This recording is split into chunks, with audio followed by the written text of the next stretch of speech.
Africa, my country, South Africa, as well, we need hope.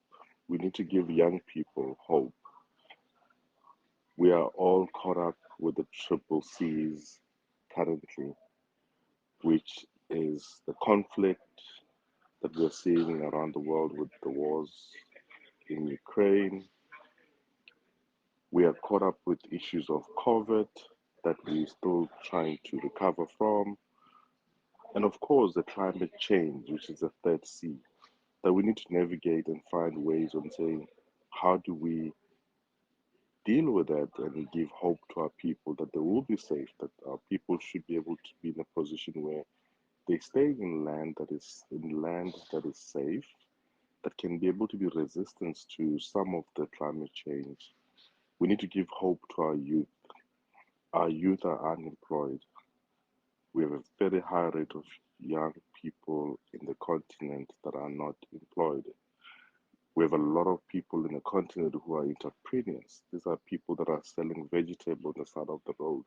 These are people that go and paint houses in high-end areas and make a bit of money. These are people that do gardening, landscaping in certain high-end properties, and they earn money. We need to find a way to say, how do we connect all those dots and be able to give solutions?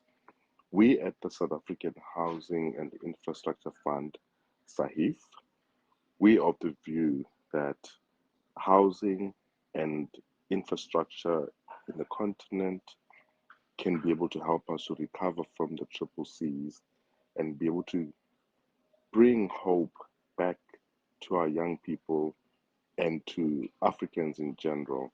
One of the things that we do is that we have an ecosystem where we deal with three bullet points in terms of our business offering.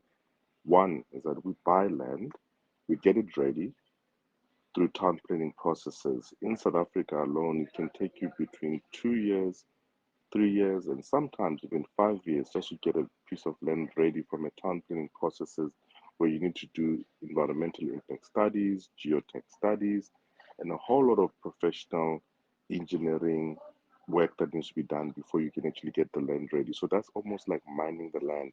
We play in that space. We believe and we of the view as well that that's one of the toughest sector in the construction and in the infrastructure space, and we are doing that currently. So we buy the land, we get it ready. We then move immediately into funding people or entrepreneurs. We need to understand that in Africa, as I said earlier on, a lot of the majority of people are entrepreneurs that don't have a fixed income. So one of the solutions that we are looking at is that we've just invested in a startup financial service business that essentially what it does, it looks in a situation where it says to people that it's sitting in a situation where we are saying to people that let's finance you. You have um, you have a startup business where you are selling vegetables. You're a painter. You got a small construction company. You don't have a fixed income. Let's come up with innovative solution on how we can give you a home loans. And that's the startup that we've invested in. And we're looking forward to funding um, Africans and South Africans with home loans so that they can be able to have a roof over their head. As we do that, we've also then went ahead and actually got involved in one of the third biggest fiber operator in South Africa, Metro Fiber. We invested in that business so that we can be able to, as we build these houses, we want to connect our people with the internet. We need the young people in the villages in both Limpopo, KZN, and the rest of the provinces and the rest of the continent should be able to have an opportunity to connect. You know, a young person in Hamokwasele village in Limpopo should be able to have access to Wi-Fi, should be able to have access to internet, so they can be able to Google and do their homework, be able to look at YouTube, have potential of doing coding. That's the future.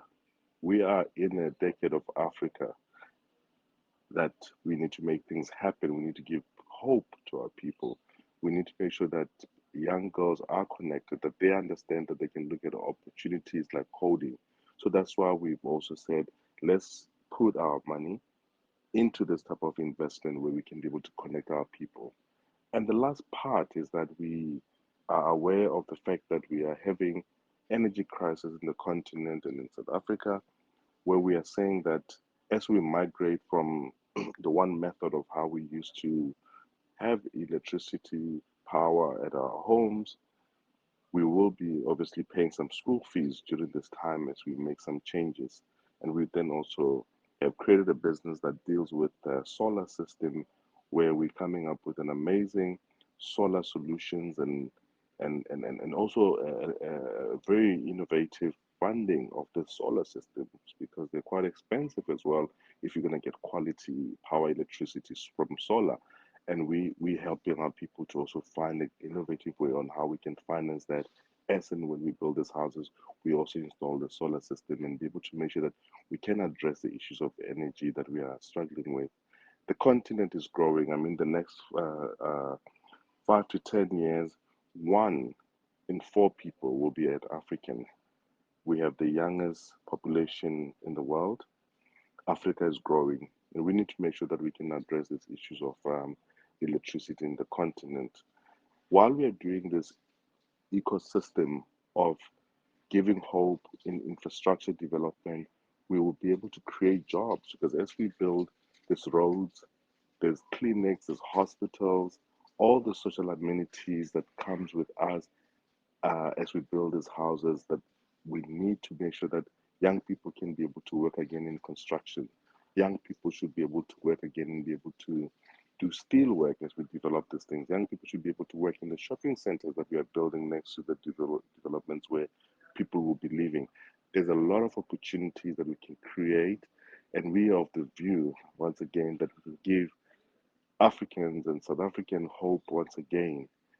This is the decade of Africa. Let's make it happen.